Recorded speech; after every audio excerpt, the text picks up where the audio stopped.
fire is warm on your face. A mouthful of mead leaves a lingering taste. The smell of smoke and ash in the air around you. The glow of the flame on the young bard's face sitting across from you. The ringing, lingering echo of his harp strings awake the Arwen chant from deep inside your breast. You close your eyes and hear the Arwen chant echo in your voice. When you open your eyes, the smoke seems a veil of mist, parting to show the songs of Shining Brow, melodies of the Mabinogion, play out on the path around you. Visions and voices surround you. Here is the tomb of Pryderi ap Pwyll, and here is Amaethon ap Dawn ruling over Pryderi's lands in the south. There is the tomb of Math ap Mathonwy, and there is Gwydion ap Dawn ruling over Math's lands in the north.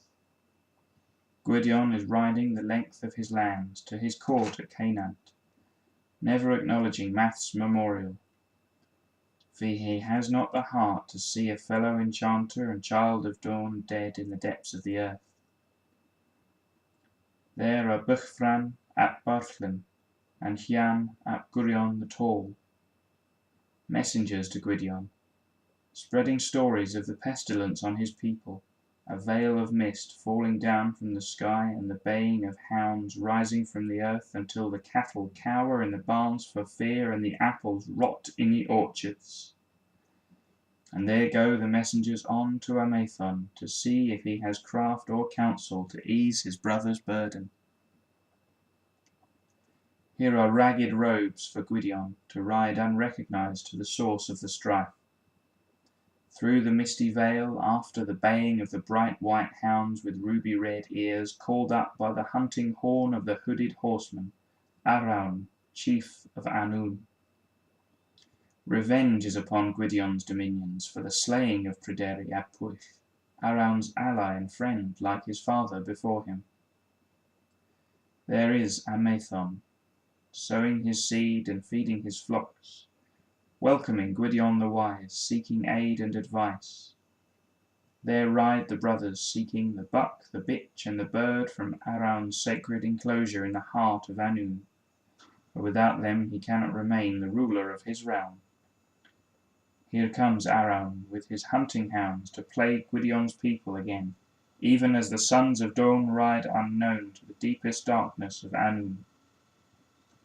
There is the misty veil around the two riders, tracing the roaring river, but riding always around in circles by Arawn's enchantments, until they cover their eyes with cloth and trust to the sound of their horses' hooves. Though Amaethon by his art would disguise them as deer, not for any fortune will Gwydion go thus, for fear of the fate that befell him before. Here is Gwydion going to the pen in the shape of Arawn himself, weaving a cage of ivy and briar, and Amaethon by his arts calming the creatures.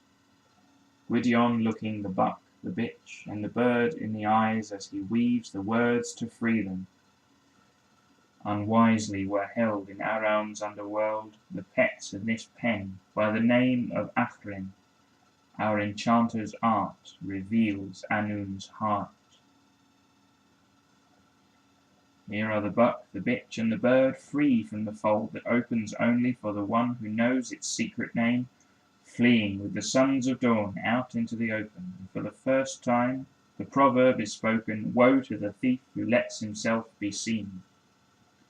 Here are the brothers fleeing across the fields and forests of their own lands until they have gone farther than the animals are accustomed to, leashing the buck, the bitch, to a blackthorn branch, calming the cries of the bird wrapped in the folds of Amaethon's cloak.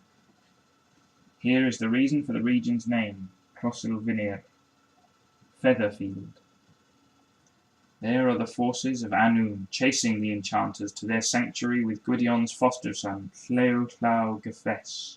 There is Lleu himself, at peace with Arawn until this moment, but for Gwydion's sake rousing his forces at Caer Nefanir, the fort of 9 teeth, for the 9-pointed peaks that surround it. There are Cadwch Ironfist and Cyrnith Fineglove at the head of the host. There ahead of them is Taliesin Shining Brow, chief of bards, with Avaun his son, for he is one of the 7 survivors from Erin where Bran the Blessed fell. He has sung in the courts of Annwn, and he knows the names of the heads of their host, the only 2 left living of Araun's 23 sons who were left in the cold. From the highlands to the lowlands of Annwn he knows their names, except for the chief and champion of the host, for only when his unknown name is revealed will he be defeated. As the horns ring out, the horses ride, and the fighting is fierce. Here is Araun's army, though hard pressed, beating back Cleo's host, until Cleo himself is struck down. Here is Gwydion, grieved to endanger any more of Cleo's men, mourning for their lost lord, though he knows that not until the unknown champion is unveiled will the war be won. By Amaethon's advice, here is an unknown warrior witch of their own to match the man. By his cunning and his craft, here is Gwydion stirring the spirits of the trees with his staff. Here are the oak, the birch, and the hazel marching like men, never touching the legions of Cleo so long as they bear branches before them as banners. Here are Araun's forces fleeing the field in fear, until only the unknown champions stand face to face. Here is Gwydion raising his staff, his song waking the wind. High and mighty is your horse's mane, but I see your face and I know your name. Amaethon's army have this field. Bran is your name, by the alder on your shield. There go the host of Araun back to Annwn. There are the marching troops that once were mighty trees. Farther inland and still farther, some taking root and returning to their first form, some taking brides by force and breeding sons of stuttering speech. There is Amaethon's unknown warrior witch revealing herself angrily to Araun, Achren of Colvenin, his own wife, who gave her name to his enchanted pen. There is Araun, unforgiven for making a fool of her by bringing another man to her bed before the battle of Pwyll and Havgan. There, finally, is Gwydion, destined to suffer one last vengeance from Araun, who knows his foe's destiny to be blinded in the dungeons of Caer Golith. That, though, is another story. This one ends with the handfasting of Amaethon and Achren, for even though Araun denies her any inheritance now she is no longer his wife, she has planted and prospered the orchard of Annwn. She takes her place as one of the 3 warrior women of Prydain, alongside Bithig of Prastwi standing firm against the Roman legions who shamed the daughters of Caswallon at Belly, and Mederi Greatney clad in her father's armour to lead his forces, while blind Gwydion will live the rest of his days in Caer Duthil, peaceful before the fire in his hearth, never more riding to war. You watch the mist gather around them, as the ashen smell of the bonfire's smoke calls you down from your dreams. The taste of mead lingers in your mouth. The dwindling flames still warm your face. The bard sat across from you still holds your gaze, but the song of his harp strings has fallen silent, and the only sound is the wind in the leaves of the trees.